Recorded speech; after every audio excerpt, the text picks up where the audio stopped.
له ایران څخه د افغانانو لپاره بد خبر. سلام، وخت مو په خیر. پام وکړئ د نن ورځې مهم او تازه خبر ته.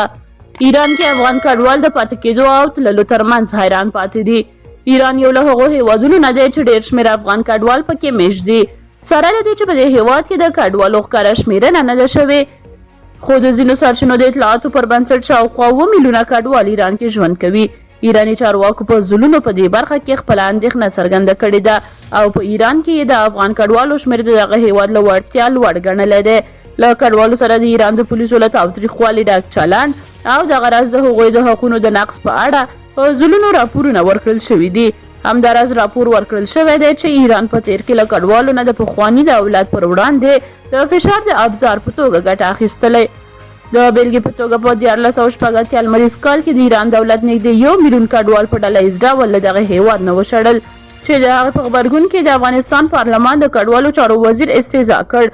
دغه امر لامل له ایران نه د کډوالو د ایستلو د بهیر په امر کې د کډوالو چارو وزارت کمزورتیا وه. دغه راز په 1499 کال کې په یزید ښار کې ایراني پولیسو د افغان کډوالو په لیګ موټر کې ډزې وکړې، چې د موټر د اور اخیستنې په پایله کې 3 تنه ووژل شول او یو بل ټپي شو. دغه خبر په ملي او نړیواله کچه پراخ غبرګونونه راوپارول.